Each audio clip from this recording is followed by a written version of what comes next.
everybody, it's Lacey. And I'm Lauren. And welcome to another episode of the Lawmas Podcast. And today we're going to talk about one of Netflix's new documentaries, which is something we've talked about before, is dealing with the Church of Latter-day Saints and their new false prophet and kind of that documentary. But first, so I guess I have a kind of random question for Lacey, and I don't know how much she's going to know about it, but I've been watching another documentary about crimes overseas and stuff. So if somebody comes here that has committed a crime somewhere else, what's our extradition process like? Do you have any idea how that works? I don't. So I know how our extradition process works when it is in state, but I don't know with other countries. I just haven't had that happen. But side note, if you're watching this, my kid is 6, so that's why I am in pajamas with a wet head because I showered late.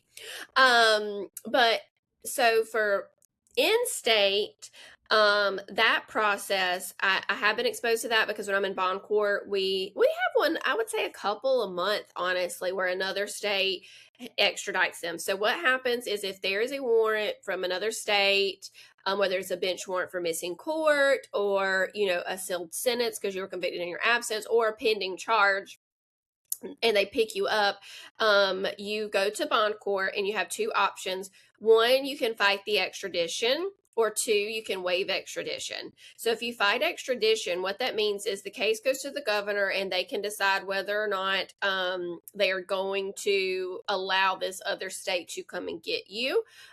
They can choose to give you a bond. They could choose not to, but it is a lengthy process. I think it's a few months is from my understanding. Now, So it's not.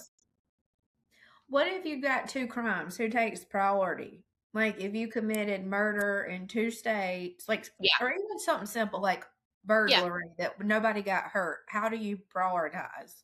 I'm dealing with that right now. And so to finish that real quick, though, the other option is waiving extradition, and that's just kind of faster. So they have about 30 days to that other state to come pick you up, or South Carolina will release you. Typically, they do come get whoever it is, and so they come and pick them up within that amount of days, and then you're transported to that state. And I can tell you from a previous client, it can take months, like weeks to get there.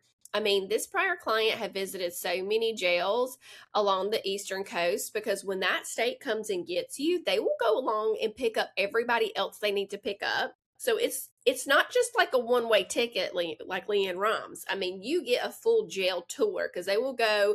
It wasn't even in the whole East Coast. I think they might have went out to Texas. Like they will go and trickle and pick up all these people before going back to that state. So I bring that up to say, if you've got pending charges or a warrant somewhere else in another state, you might want to get an attorney and handle it because you could end up in jail for months with an extradition process. So to answer your question, Lauren, from my experience, whatever state has them, that is going to be handled first. So if somebody is charged in South Carolina and has a hold, let's say in New Jersey, so they're going to wait until South Carolina is done. So for example, I saw a plea about a month or 2 ago, and I think his pending charges were in Georgia, I want to say. And this was not my case, but he pled to whatever was here, and the prosecutor recommended time served. He'd already served a good bit of time here, and they just wanted him to be able to move on, go to Georgia, deal with that, and then he'd be done. So he pled to time served, and then now Georgia would, I mean, like I said, this was a while back, so I'm sure they've already picked him up, and then he went to Georgia to deal with that. And whatever's going on in the other state, that depends on if they get out. Like if it's a pending charge that is unserved warrants, they could go to that state and get a bond and then get out.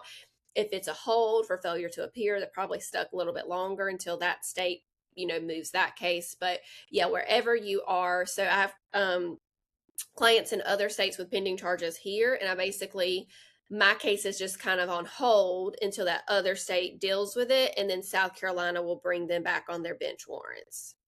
Okay. So I'm guessing there's probably similar procedures for foreign countries, depending on what country it is, if we get along with that country, or if you there are certain countries we will not extradite to.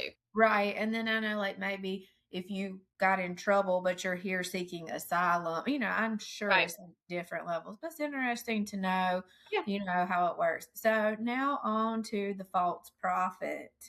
I I don't love the FLDS, but I was even telling my best friend Krista on Monday when I was talking about it, like, I'm just so or Tuesday, I'm so fascinated with that cult. Like, it is just so interesting to me, the different things and layers, the wardrobe, the hair. And so if there's a documentary and it's FLDS, please send it to me. I will watch it and I'll rewatch it because I have problems. And it is interesting, like, how, I guess, like, the different levels of it. Because you've got, like, your mom top Mormons who are way more mainstream, but still have some of the, like, Yeah, they're not FLDS. but they all came from the same guy. Like, Yes, it all came originally, from you have, him, what was it? What's his name? Joseph Smith. Yeah, and like that's where it all originated from. You just have your different sects, kind of like how there's different sects of Baptist, Method, Mhm. like that type stuff. But it's kind of interesting how each of them have went their own ways. And like Mom Talk, you have your mainstream Mormons, Right. but they still all have some very fundamental things the same in all of them Yeah. too. Like no coffee in all of them. Right. But then you have such significant differences. Like, when we see all Secret Lives of Mormon Wives, it is a monogamous marriage. And that's why the FLDS branched off, is because the mainstream Mormon church condemned polygamy and they But still was believed in it it. monogamous and Mormon wives? Because isn't that the whole thing? Taylor was a swinger. She was a soft swinger, but it's not promoted within the church. Like, Yeah. LDS, that cult, polygamy is promoted. You get to the highest level of heaven, the more wives you have, is their beliefs. But even that's different from sister wives. When we watch I was sister wives, gonna ask, what is sis? What do they say they're like part of? so they I can't remember what their church is called, but whatever their sect of Mormon is, they do believe in polygamy, but they do not do arranged marriages. So the FLDS, which is the documentary we're going to get to, you don't know who you're going to marry until the prophet gets the vision. So their belief is that Warren Jeffs is the prophet. Before then, it was Rulon Jeffs, which was Warren's father. And so when the prophet got a vision, they would come to you and say, okay, this is who God wants you to marry. So so they tell you what to do more so. Whereas sister wives, you have choice in it, and you kind of Yeah, see that when you watch Sister Wives but is, they you know, dated, yeah, and him and Mary liked each other at the time, got married. Then they met Janelle. Janelle wanted to join the church, and she just, loved Cody. And so that there were choices to make that happen. And even we don't like Cody here on this podcast, but Cody has said that he did look at other women before Robin, but they weren't good fits for the family. So, like, there's decision making abilities within your polygamous family, and that is absolutely vastly different from the FLDS cult. wait, Cody is a terrible like husband, and it seems he Right. wasn't a good dad, but it wasn't rape. It was no No, underage people. They no, were all adults. They all consented. And all the wives knew what they were getting into with the other wives. There were not children involved. It was correct. fully consenting adults and sister wives. He just became a bad person. And some of it may have just been fame too. Like, Right. We don't know. But I do think he's vastly different in the earlier seasons than the later mhm. seasons. So, but you kind of even watch the story unfold with Robin, and yes, it's different because there's other wives, but as far as like them dating, get to knowing each other, falling in love, and welcoming them in their family, like, I think of meshing a blended family almost. Like, that's kind of it's more alike monogamy than the FLDS Right. is so vastly different just because of the control. There's so much more control in the FLDS. Now, I do believe the sect that Sister Wives comes from is still very conservative in clothing. So FLDS, they wear the long dresses. They have undergarments as well, which I think in Mormon Montauk Wives, has too. you hear They about the undergarments. Yeah. And you do hear about it in Sister Wives. Christine even writes about it in her book when she's like, I'm done wearing these. I'm not wearing them anymore. So you do hear about undergarments, I think, throughout, but I think on Mormon Wives, they wear whatever they want, very modern fashion. Sister Wives, you kind of see them transition. In the beginning, they're very conservative. If they wear a short sleeve shirt, they've got a long sleeve shirt underneath, very covered, I would say neck to ankles for the most part. But it was modern-ish clothing. And I well, think they kind of moved further from that throughout the seasons. I think we also need to take into account with sister wives. We have middle-aged women who, at the point we're at now, some Yeah. of it is probably not what they're wearing is not Mormon or because of their church. They still dress pretty conservatively, but like most of us that are getting older, we're not showing it all off anyway. So like while they still may be in pants, it's probably because they don't want their legs to show because they're like the rest of us. Where My mom, thighs rub. So that's why you see me in pants most of the time or longer shorts. My thighs, they big. They rub. and then like on mom talk, they're like 21 years old. So Right. they're just in a different like phase of life. So I think some of that is the distinction. But also mom talk, they're all very different inside of mom talk. Like obviously Taylor does not follow any of the guidelines No. because they're not But supposed Macy does. Macy, I right. think, is probably the one that's the strongest in her faith. But she'll wear strapless dresses and trendy clothes.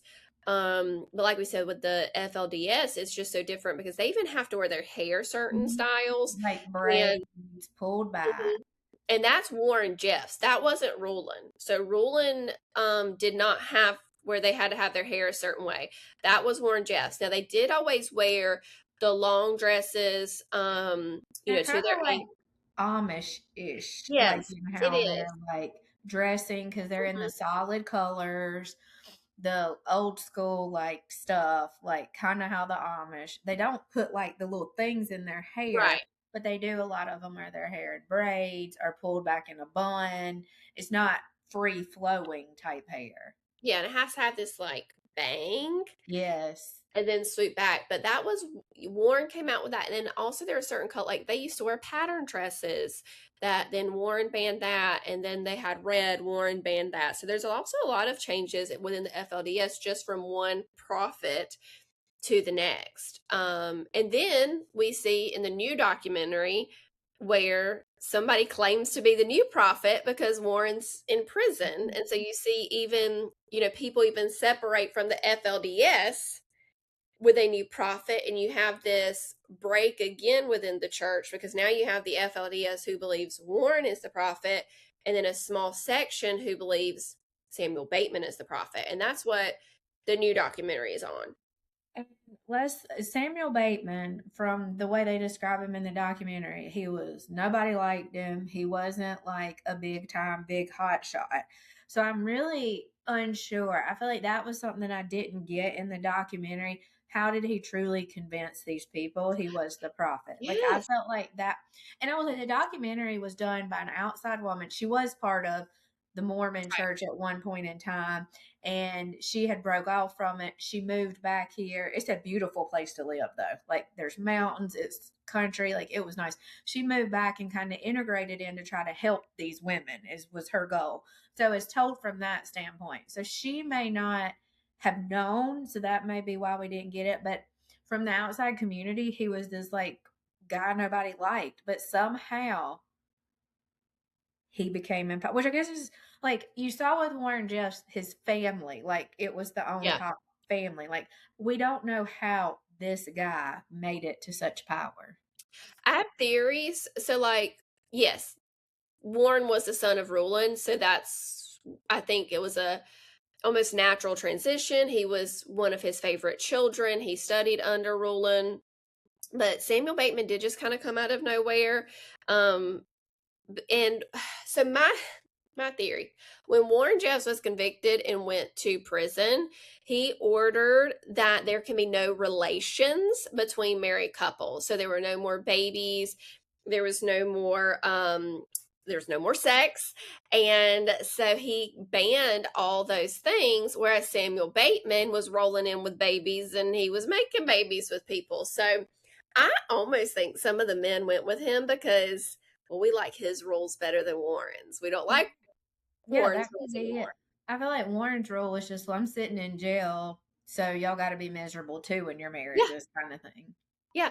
And see, but see, Warren, everybody thought that he was a prophet, and there's still so many people within the FLDS, and it's not just in, I think it's Short Creek. Is that what it's called?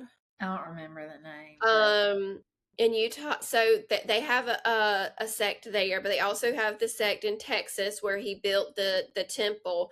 But see, Samuel Bateman, his following was not as big. Not as many people went with him. From the documentary, it just appears that like 3 men that were in the FLDS started following him and believe he is the prophet. But I'm with you. What doesn't make sense to me is, so when you hear Warren Jeff speak, he is a terrible person. He belongs in prison the rest of his life. He should be miserable the rest of his life. But when you would listen to audios and him speak, it was very gentle and kind and, warm. Not the things he said, but the way he presented himself. You could understand why people would think he's the prophet. Rulon was the same way. David Koresh, when he spoke, it was very attention grabbing. It could get your attention, and he just commanded authority. And Jonestown, the cult leader there, I think it was Jim Jones, he very similar to David Koresh. Samuel Bateman is not that way at all. Samuel Bateman comes across as a buffoon. Like when he speaks, like when he would speak about stuff, I'm like, this sounds so stupid. Like it sounds clumsy too. Like just walking, he like would trip and fall. like he didn't command authority. He was very odd. I thought when he spoke, it didn't even make sense half the time. Like when the others spoke, like I could see how people could be captured by it, right? But when Samuel Bateman spoke, it's like, this doesn't even make sense. Like this sounds like something you just pulled out your ass. Sorry, but so I'm with you. I don't understand how anybody thought he was the prophet. My only theory is these 3 men that followed him, and some of these women wanted babies, and these men wanted to keep having relations. And so if he's going to have different rules than Warren, let's just slide with him. Yeah, I mean, I think that probably played a big part of it because you're right. A lot of the women were grown up, like, we're taught to be like, you got to make babies, you got to make babies. And then they're getting of that age and they're not having babies because he's sitting in jail and he's never going to get out. So that was to them, they're never going to have babies. Yeah.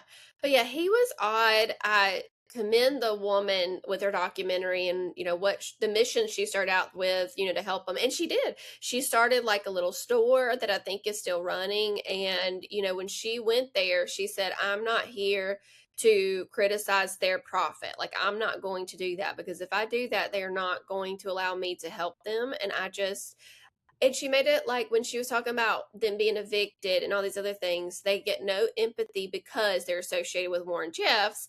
And I never even thought about that. Like when I watched Keep, Sweet, Pray, and Obey and watched, pretty much what you thought would be the downfall of Warren Jeffs. It hasn't been completely, but, with his downfall, at least to prison for the rest of his life, you don't think about, I guess, like what's going to trickle down and the damage to others with losing their homes and stuff. And I bet they don't get the same empathy because of their religious beliefs. And I don't think that's right. I mean, for some, they are so disconnected from the real world. Those women, when they say, oh, he would never rape a 12-year-old, they didn't hear the audios. If they heard the audios, they would probably think they were tampered with by the government, because they've been taught their entire lives not to trust the government and people outside their religion. So they truly, truly believe these things.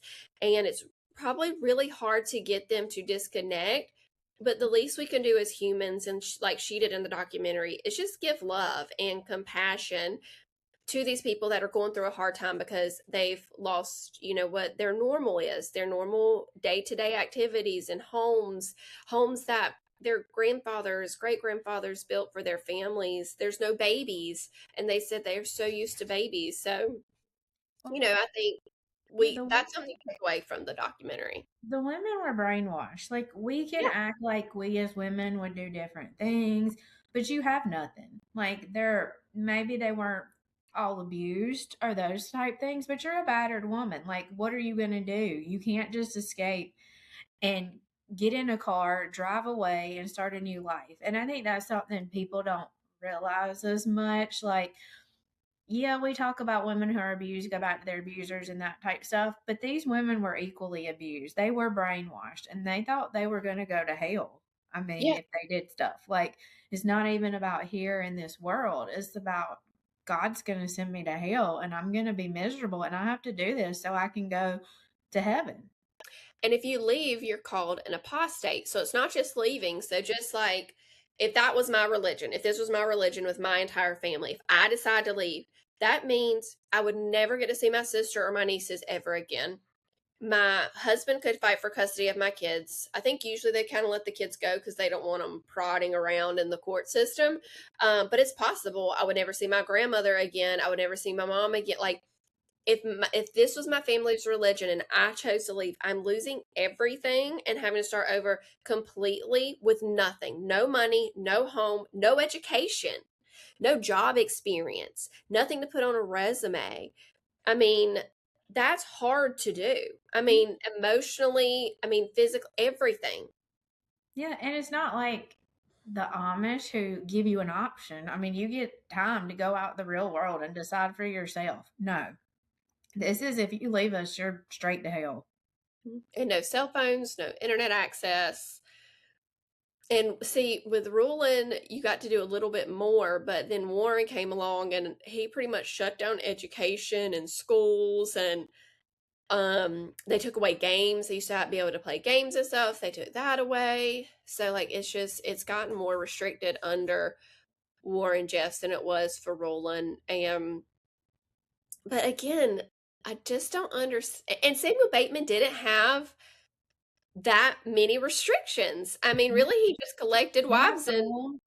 brainwashed them, and maybe, but like I don't think I mean, he may had them wear their dresses because I think he had to keep up with that, but they weren't allowed jewelry. He bought all his wives diamonds. They had diamond rings. So that was something different that he did. So yeah, so I think he just somehow was able to get people who were just desperate for a little bit of change, but not enough change to completely leave the religion, I think. Would you say Yeah, that? I feel like that's probably it. Like they came along, and like the thing is, he got the three men to come along. Well, when the men come along, their wives are forced to come along. And that's one of the big things that you see in the documentary. One wife is like, this is not right. This is not how we should be. And that's kind of where we're probably going to have to turn this in a two-parter because it is going long. But that's like where the real documentary, like the drama of it starts, is these three men come in. And the three men have money. Like they're going and getting loans. They're building they have like two or three big houses where all the women are living and that type stuff. But the wives are forced to come along and the kids are forced to come along. So you go, especially in these families, like with the church, if there's a man, there's three men, there's at least probably 6 to 10 women coming, and then all the children they have coming. So it can go from nobody to a bunch of people really quick in that situation. Yeah. But yeah, he did get three very powerful men in that area to come along, and pretty much they honestly, I don't know, it's hard for me in some of these situations on how I feel about the men because I feel like the women are definitely a lot of times brainwashed and they have no rights. But in the same way, if you're a man, you grew up in this, your fathers and your mothers taught you this. Like, I don't know. I feel like this is where, like, there are those specialized, like, psychiatrists and people Mhm. who study cults because it's not as straightforward as I know this is wrong, I'm going to leave. Like, cult psychology is a real thing where these men probably felt because this was so instilled in them that this is what they were supposed to do. Now, there are some places I really draw the line that you cannot think that God told this man to have sex with your 12-year-old daughter. Like, no, And I that was don't going think that. on with Warren, and then Samuel Bateman did get there. Mhm. So, um, do you want to keep going or wrap up here, and then we'll dive into more details next week? Why not? Next week, let's dive into deeper details, like how the criminal charges came about. Yep. So, pretty Okay. much, at this point in the documentary, we've met him. Like the first episode is really just you getting to know who Samuel Bateman is, which is Yeah. what I think we've done here. And then we get into when one woman comes forward and is so brave and like does this for her family and how the criminal proceedings go. So I think maybe next week we talk about the whole process of the criminal justice side of things and how this worked. And I think it's important that we've started, episode 1 with also, because Sister Wives has been so big and now Mormon Wives is so big, seeing how all of them are connected, but also vastly different. So I think it's good that we started there too, leading into the documentary. So if y'all have questions or comments on our kind of deep dive into this religion and how it's branched out, which leads us to this new documentary, let us know. And we can see you next week for part 2, where we dive deeper into what actually happened with Bateman. See you next week.